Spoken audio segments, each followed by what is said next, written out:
Hoy estamos en un programa un poco especial, distinto. Vamos a presentar y hablar sobre el Ministerio de Puertas Abiertas.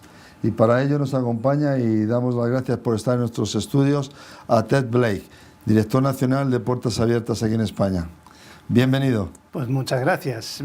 Es un privilegio poder estar aquí con vosotros y compartir acerca de lo que está pasando en el mundo con la persecución de los cristianos. Algunos creen que los cristianos no están perseguidos, que bueno, cada cual se puede mover en sus ideas, en sus creencias, con libertad, pero no es así.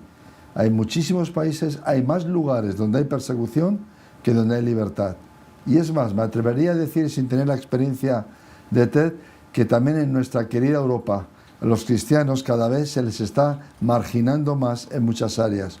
O simplemente se les ataca o se les ignora o se les acusa de cosas que no tienen nada que ver con la fe en un Dios real y en un Dios vivo. Pero antes de dar comienzo a nuestra entrevista de hoy, le queremos dar un pequeño sesgo. Vamos a hablar de lo que es la persecución por las creencias religiosas, pero especialmente vamos a tocar algo en cuanto relacionado a la mujer. Pero vamos a comenzar con un vídeo. Sé que nuestros amigos de Radio Solidaria dirán, bueno, ¿un vídeo por radio? Sí, es un vídeo que está preparado también en audio y con imágenes. Van a escuchar algunos mensajes simplemente en directo. Quizás para los de radio les resulte extraño oír hablar en otra lengua que no conocen, pero esto es lo que queremos transmitir, la realidad, la verdad de algo que está ocurriendo. Así que, sin más dilación y antes de entrar en materia y de poder conversar con nuestro hermano y amigo Ted, vamos a dar paso a nuestro vídeo sobre el Ministerio de Puertas Abiertas.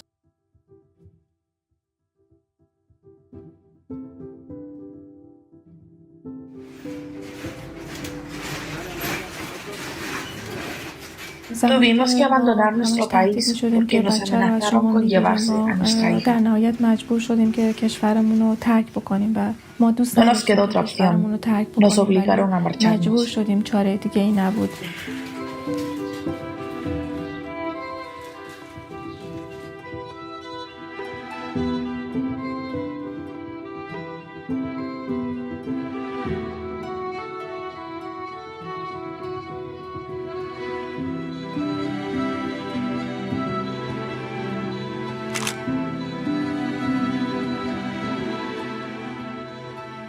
A pesar de tener 18 años de experiencia laboral, me despidieron repentinamente.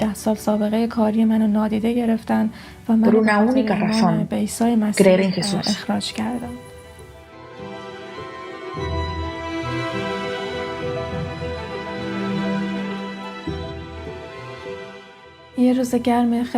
Recuerdo aquella calurosa mañana de verano. Sobre las 6:30 oímos sonar el timbre de la puerta.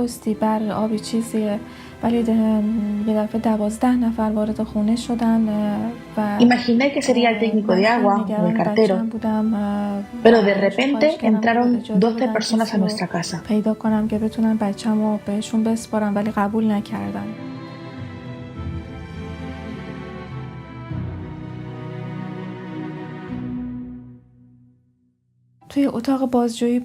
La habitación donde me interrogaron se parecía a la de las películas.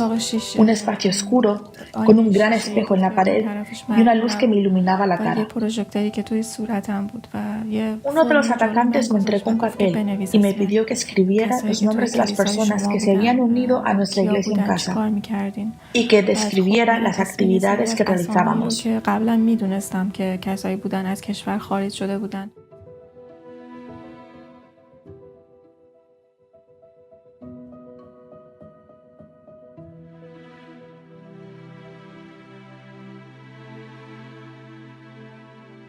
Yo estaba muy preocupada, así que oré diciendo: Señor, tú me has confiado a esta niña, así que por favor manténla a salvo y haz que vuelva con ella.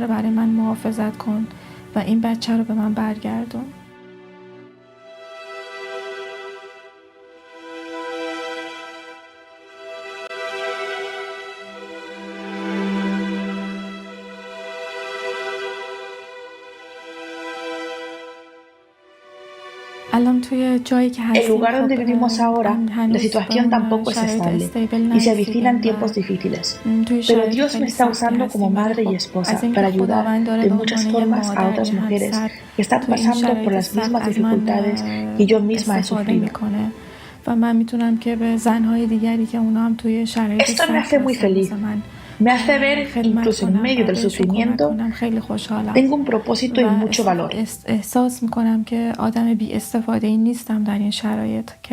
Dios obra a través de mí para alentar y apoyar a las mujeres con corazones rotos e identidades destrozadas por la ley islámica.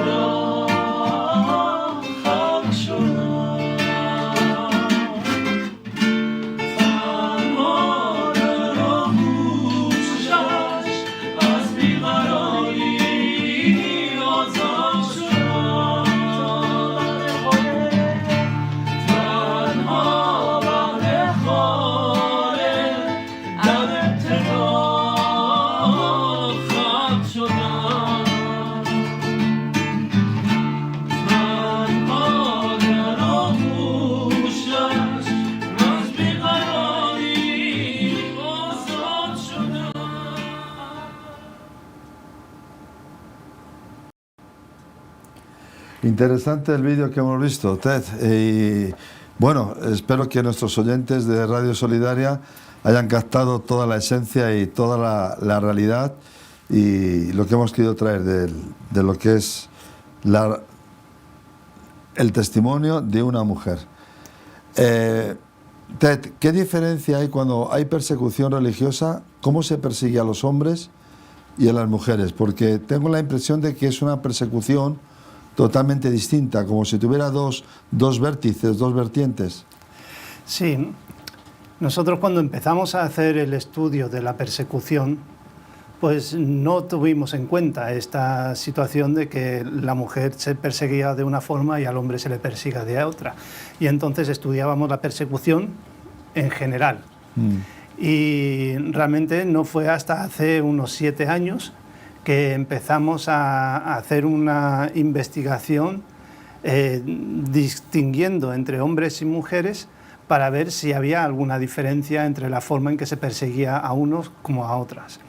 Y lo que hemos descubierto es que es verdad, que esto hacen el símil de lo que es como el judo, que en el judo se busca los puntos débiles del contrario para atacar esos puntos débiles y aprovecharse de ellos para hacerlo caer. Entonces, las mujeres tienen unos puntos débiles diferentes que los hombres. Entonces, van a por los puntos débiles tanto de hombres como de mujeres. Y entonces, para el hombre se le considera el proveedor de la familia, se le considera el líder, el que protege. Entonces, se va a ir directamente a por esos ámbitos de su vida. Como proveedor, pues en algunos países se limita la capacidad de alcanzar un puesto de trabajo para los cristianos a puestos que son los más básicos, los menos agradables y los peores pagados. Por ejemplo, la recogida de basura, la limpieza de las alcantarillas, barriendo los suelos, trabajos de este tipo, pues lo que hace es el marido gana muy poco dinero, por lo tanto no puede proveer para su familia como debería. Se le tiene en una posición de extrema humillación, por lo tanto no puede sentirse también realizado en las cosas que hace. Sí. Y entonces hace que se sienta realmente débil en ese sentido de su puesto como proveedor. Pero también está la parte de protector, y aquí entran en juego las dos cosas, se mezclan una cosa con la otra, porque al, por ejemplo, violar a su hija, pues él se siente culpable de no poder haber protegido a su hija de esa violación. Y en algunos casos, como hemos visto en algunas historias, el marido quiere proteger a su esposa de una violación y lo matan por querer protegerla, y entonces él pierde su vida, ella sufre la violación y también ve cómo matan a su marido en el mismo acto, y entonces es el doble persecución en ese sentido, y luego la mujer se queda sin su proveedor y entonces se queda más vulnerable todavía. Así que las cuestiones se mezclan una con la otra, y luego también está la otra parte de ese ataque directo hacia el hombre. Y ahí es la cuestión de que se le puede forzar a entrar en el ejército, o se le puede secuestrar y meter en una guerrilla o un grupo armado o alguna de estas cosas. Y también se le puede atacar directamente y simplemente pegarle una paliza o matarlo tal cual. Entonces, estas son las cosas principales de lo que sería la forma en que se ataca al hombre en la sociedad. El caso de la mujer es diferente, porque la mujer, ya de por sí, en la mayoría de los países donde hay persecución de cristianos, la mujer está en una condición de vulnerabilidad por ser mujer. Y eso quiere decir que no tiene autoridad, que depende del marido, que está en una situación de mayor debilidad frente al hombre en ese sentido, y no tiene igualdad de derechos. Está más expuesta. Sí. Entonces, estando ya en una situación vulnerable, siendo cristiana, es doblemente vulnerable.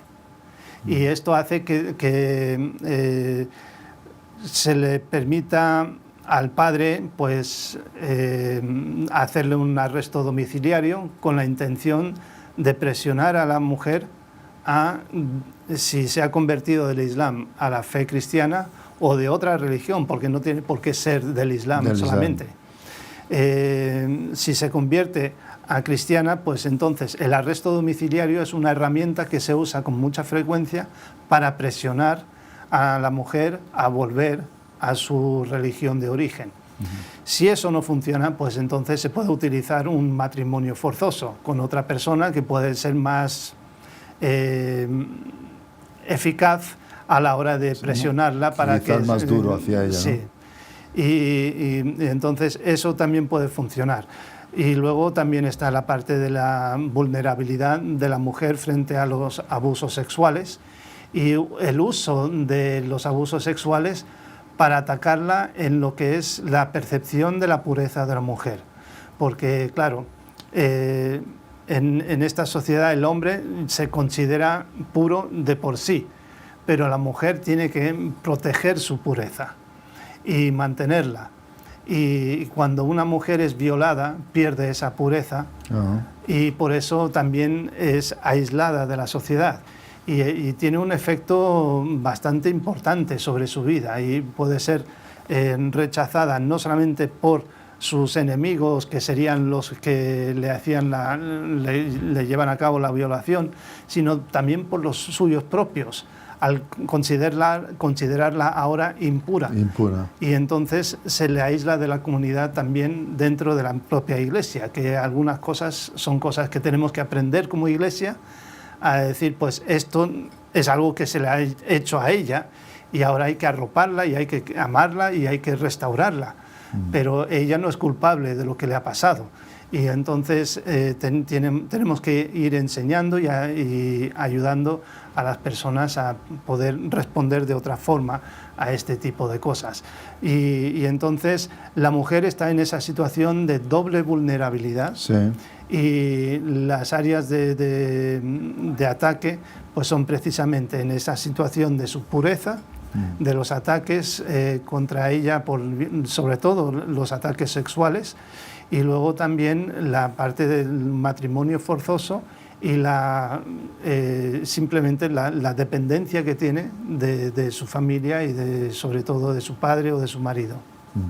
Bueno, es una situación dura. De hecho, alguien dijo en alguna ocasión, no sé quién ni dónde, que cuando hay conflictos bélicos hay dos campos de batalla. El conflicto bélico, que es el brutal, hombre a hombre, la pelea, las luchas, los asesinatos, las ejecuciones, y luego está el campo de batalla del cuerpo de la mujer, que ahí también hay una debilidad y un ataque bastante duro.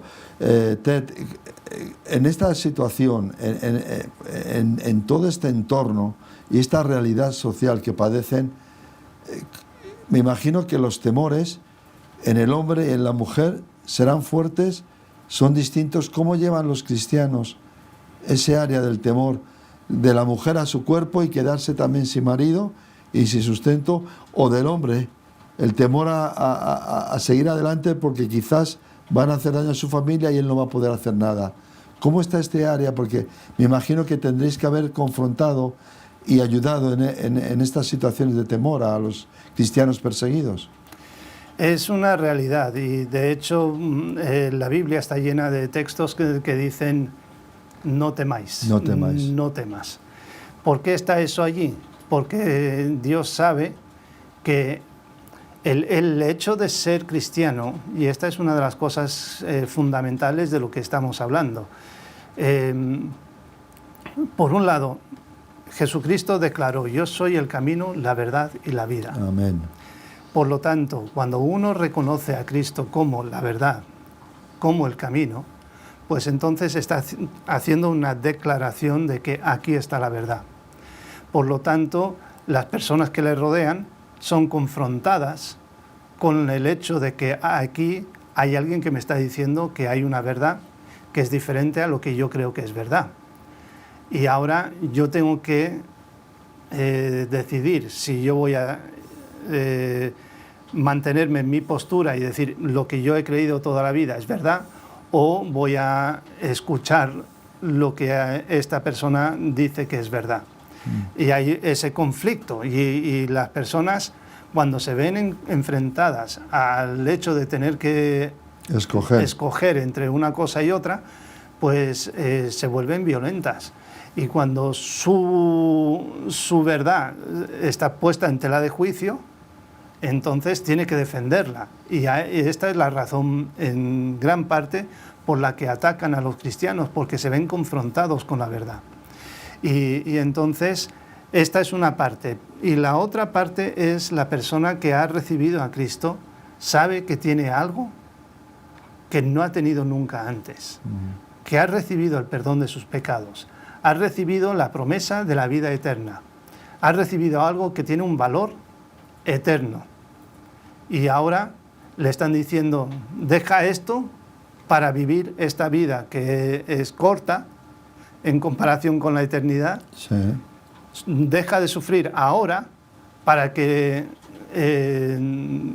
para que tú puedas, escoge volver a esta religión para que dejes de sufrir en esta vida. Y la persona tiene que decidir, pues, quiero vivir así, sin sufrimiento ahora, o puedo escoger sufrir ahora, pero disfrutar de una eternidad sin sufrimiento. Y esta es la gran decisión a la que se enfrentan muchas de las personas. Y parte de lo que hacemos como organización cristiana es ayudar a los cristianos a entender por qué se persigue a los cristianos y qué hacer para hacerle frente a esa persecución. Y una de las cosas que los cristianos tienen que llegar a entender es que con Cristo estoy juntamente crucificado y ya no vivo yo, sino que Cristo vive en mí. Yo ya he muerto. Si yo ya he muerto, entonces, ¿qué me puede hacer el hombre? Entonces yo tengo la vida de Cristo en mí, y lo que ahora vivo, lo vivo en la fe del Hijo de Dios, el cual me amó y se entregó a sí mismo por mí. Por lo tanto, tengo la fuerza de Cristo, tengo la presencia del Espíritu Santo en mi vida, y Él es el que me capacita para afrontar las cuestiones. En el vídeo estábamos viendo que a Simil le arrestaron por celebrar una reunión de oración en su casa. Y lo que querían era que ella delatara a los demás cristianos que ella conocía. Pues ella escribió solamente los nombres de los cristianos que sabía que se habían ido ya del país. Que ya no les podían hacer nada. Ya no les podían hacer nada. Y entonces escribió esos nombres. Pero cuando ellos vieron esos nombres, se enfurecieron porque dijeron, nos ha dado nombres que no sirven. Y entonces lo que hicieron fue amenazarle, decir, pues ahora te vamos a quitar tu hija. Y ella en ese momento oró diciendo, Señor, tú me has dado a mi hija. Ahora yo la pongo en tus manos para que tú la protejas. Esa es la enseñanza que intentamos dar, es de que Dios es todopoderoso. Amén. Y Dios es el que tiene la capacidad de proteger lo que nosotros no podemos proteger. Y tenemos que aprender a vivir en la dependencia de Dios. Y esto se aprende con la práctica, esto no se aprende en la teoría, ni en la teología. No, tú no puedes leer un libro... duro, puro y duro, como suelen decir. Sí, esto es como aprender a nadar. Uno no puede aprender a nadar si no se mete en el agua. En el agua. Y aquí, pues, cuando entras en el ajo de la persecución, ahí es cuando aprendes a depender de Dios, pero también ves y vives la presencia de Dios en tu vida y ves cómo Dios te fortalece y te da la capacidad para salir adelante. Ahí se hace realidad la palabra de Dios, que es la palabra inspirada por el Espíritu Santo, que dice, todo lo puedo en Cristo que me fortalece.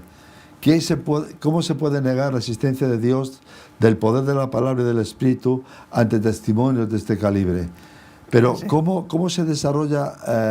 Has dicho que a esta hermana la detuvieron por una reunión de oración. ¿Cómo se desarrollan los grupos de cristianos en esos países perseguidos? Bueno, Dios está haciendo Porque será complicado, ¿no? Dios está haciendo unas maravillas. Hasta donde puedas hablar, porque... en Irán está moviéndose con un poder, es curioso.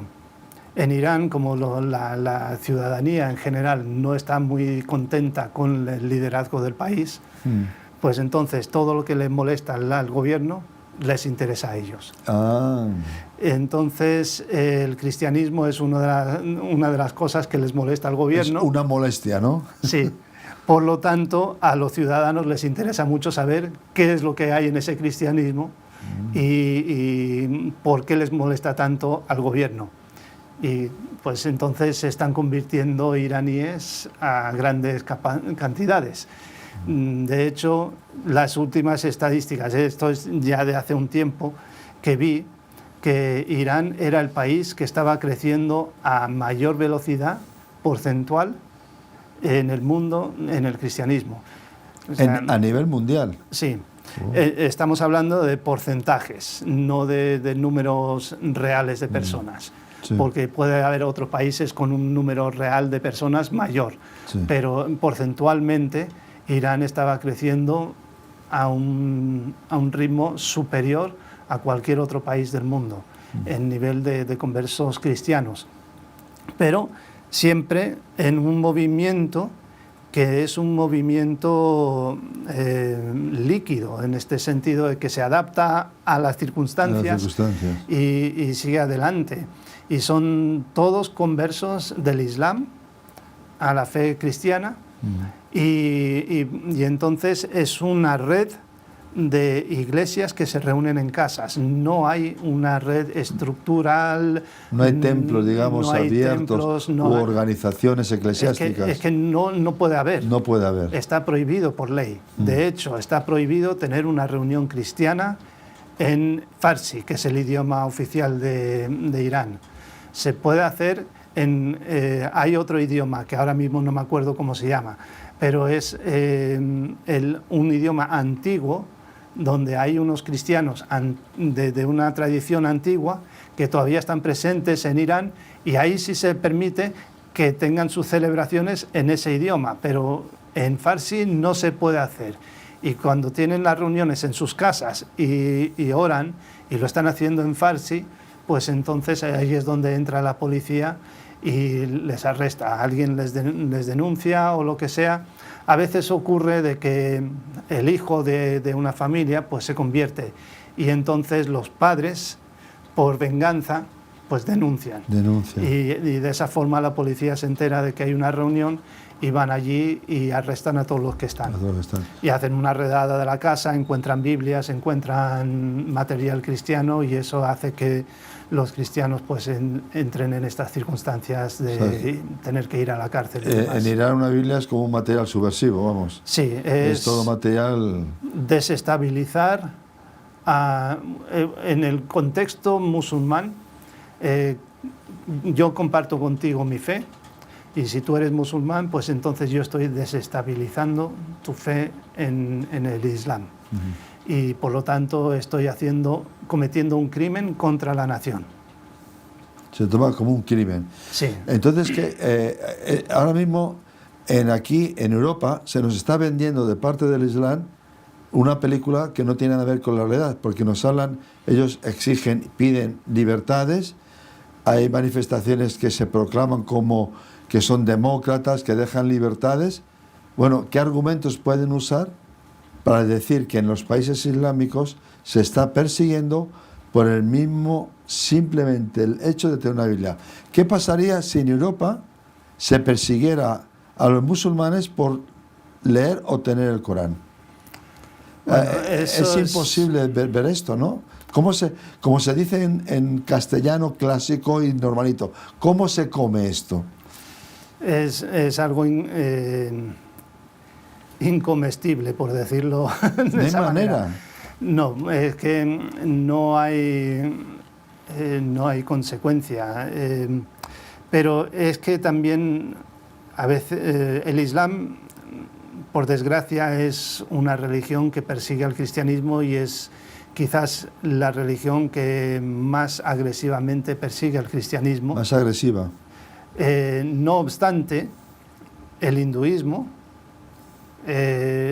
también tiene su actividad, su violencia, realmente violenta y agresiva contra el cristianismo. Y esto, hace poco hubo unas manifestaciones en un estado que se llama Manipur, en el norte de India, y era por una cuestión de dos tribus, una tribu que era mayoritariamente hindú y otra tribu que era mayoritariamente cristiana, y el gobierno estaba dándole un reconocimiento oficial a la tribu hindú, y entonces los de la tribu primordialmente cristiana pues empezaron a manifestarse en contra, porque temían que al ser los hindúes pues iban a tener más derechos que los cristianos y que les iban a quitar los terrenos.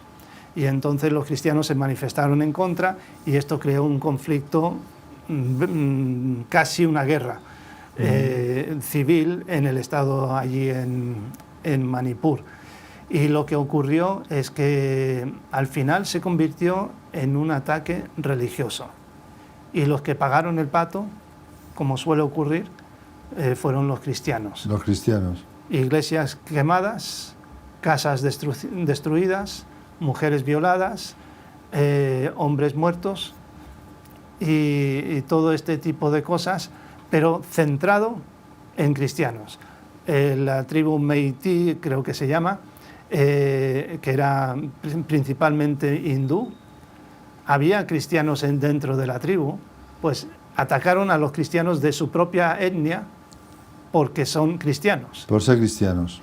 Y luego los de la etnia Kuki, me parece que era, pues ellos también sufrieron todo tipo de ataques. Pero para que entendamos que al final la violencia, aunque era tribal, pero era tribal principalmente un ataque religioso, tenía un tinte religioso en su totalidad. O sea que todo esto lo digo porque hablamos del Islam mucho, pero quería que también se viera de que el hinduismo persigue con la misma violencia a los cristianos que el Islam. Lo que pasa es que el Islam está en más países y el hinduismo pues está centrado prácticamente más localizado. En India. Y el budismo también tiene su vertiente violenta contra el cristianismo. Sí. ¿Qué dice la comunidad internacional ante estos hechos? Porque la comunidad internacional tendrá que saber lo que ocurre. Es lamentable la realidad de la comunidad internacional frente a lo que pasa con los cristianos en todo el mundo. Estamos hablando de 365 millones de personas que viven en una situación de persecución como mínimo alta. 365 millones de seres humanos. En un contexto donde sus derechos como ciudadanos se están vulnerando simplemente porque han decidido seguir a Cristo. Nada más. Nada más. Y entonces hay esa situación y el mundo dice, esto no es interesante, esto no importa. Y por un lado dicen que esto no importa. Ahora también lo que pasó en Manipur, niegan el hecho de que fuera un ataque contra el cristianismo. Dicen, esto es un enfrentamiento entre dos tribus. Es un enfrentamiento entre cristianos e hindúes. Que no es así, es un ataque directo contra el cristianismo. Y son cosas diferentes. Y lo mismo que pasa en Nigeria. En Nigeria llevan años atacando sistemáticamente a los cristianos en el norte y en el centro del país. Y siempre se tilda esto como una cuestión de que una cuestión tribal y una cuestión de que los ganaderos quieren terrenos que tienen ahora los campesinos y les quieren quitar los terrenos por una cuestión económica y tal. Pero hay un ataque centrada en el cristianismo. Si miras lo que es la realidad de la violencia contra los nigerianos cristianos en comparación con lo que es la violencia contra los musulmanes en la misma región, los cristianos representan quizás una 10ª parte de la población del norte. Y entonces, pero representan el 80% de la violencia. El 80%. En comparación con lo que ocurre con los musulmanes. Con los musulmanes. Por lo tanto, está claro que aquí hay un ataque directo contra el cristianismo. Hay 31 millones de cristianos desplazados en Nigeria. Casi la población de España. Casi. En un solo país. Sí. Entonces, la comunidad internacional sencillamente está dando la espalda a una realidad y en alguna forma son también cómplices de esa injusticia. Sí, al mirar en la otra dirección y al negar la realidad, lo que están haciendo es decir, pues esto no existe o no importa. No lo queremos ver. No lo queremos ver, o sea, no nos interesa. Y entonces es algo que nosotros trabajamos para que se llegue a conocer y por lo menos dentro de la Iglesia pues tenemos la libertad de darlo a conocer y concienciamos por lo menos a los cristianos. Ahora también estamos trabajando para que el mundo en general pues también sepa que esto es una realidad. Estamos también intentando llegar a las autoridades nacionales. Hemos estado en el Parlamento Europeo, hemos presentado la realidad de la persecución allí y hemos hablado de diferentes situaciones y hemos pedido que se tomen ciertas medidas para la defensa de los cristianos en algunos lugares. Tenemos que ser claros, lo que nosotros hablamos como persecución, si no entra dentro de lo que es el ámbito de la violencia, muchas veces no se entiende como persecución. Por eso también hablamos no solamente de persecución violenta, sino también de la vulneración de los derechos, porque la vulneración de los derechos es uno de los efectos que tiene un impacto más duradero y más profundo en la vida de los cristianos que el hecho de la violencia. Y por eso nuestro estudio de la persecución afecta o estudia tanto la violencia como la vulneración de los derechos. Estamos llegando ya al final de nuestro tiempo, así son los medios. Sí. Hay cierta esclavitud al reloj, al cronos. Ted, ¿qué pueden hacer los cristianos? ¿Qué podemos hacer los cristianos en España para ayudar, para bendecir a nuestros hermanos, para ser parte de una respuesta a través del Ministerio de Puertas Abiertas? ¿Cómo podemos actuar? Sí. La primera respuesta a veces puede parecer, a veces en el mundo cristiano lo que oigo es, bueno, ya he hecho todo lo que puedo hacer, ahora lo único que me queda por hacer es orar. Pues yo voy a decir lo contrario. Lo primero y lo más importante que puedes hacer es orar. Amén. Cuando nosotros hablamos con nuestros hermanos que sufren persecución y les preguntamos, ¿qué necesitas? La primera respuesta o una de las primeras respuestas que nos dan es, ora por mí. Ora por mí. Entonces tenemos que tomar esto en serio.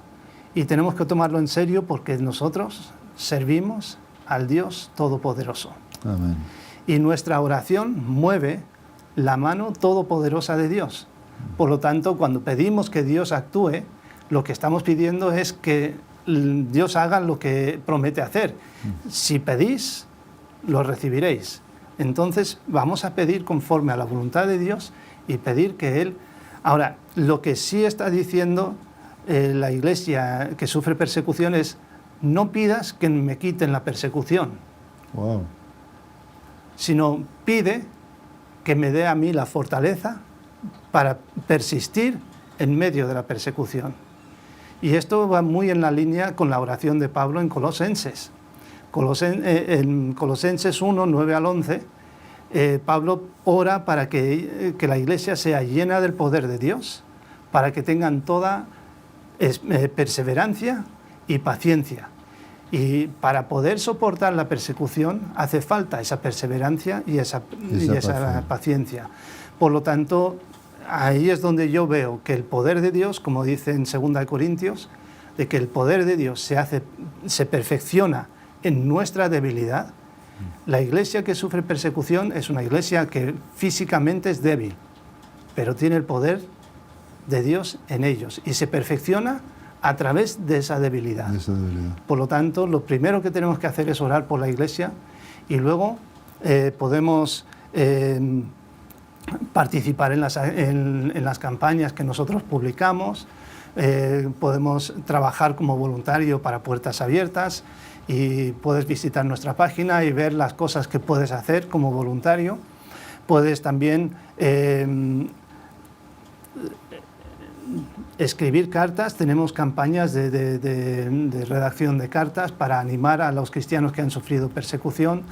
Puedes también movilizar a otros. Cuando recibes cosas nuestras en las redes sociales, pues volver a enviarlo para que más gente lo sepa. Y luego también puedes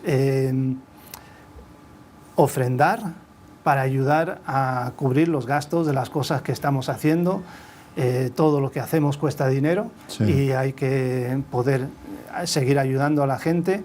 Y lo más importante también es tener conocimiento de cuál es la realidad de la persecución. Entonces, suscríbete. ¿Dónde se pueden suscribir? En puertasabiertas.org. Nuestra página es puertasabiertas.org. Y entras allí y puedes buscar Involúcrate, y ahí verás cómo puedes hacerte compañero de oración del Ministerio de Puertas Abiertas, y ahí podrás hacer todas las cosas que tienes que hacer y quieres hacer para servir a los cristianos que sufren persecución. Y también tienes que entender que cuando tú oras, cuando tú ofrendas, cuando tú haces tu trabajo de voluntario, lo que estás haciendo es ayudar a extender el reino de Dios y ayudar a que la iglesia crezca y ayudar a proteger la vida de esos creyentes que sufren persecución. Así que estas son las cosas que uno puede hacer y que hay que hacer. Y que hay que hacer.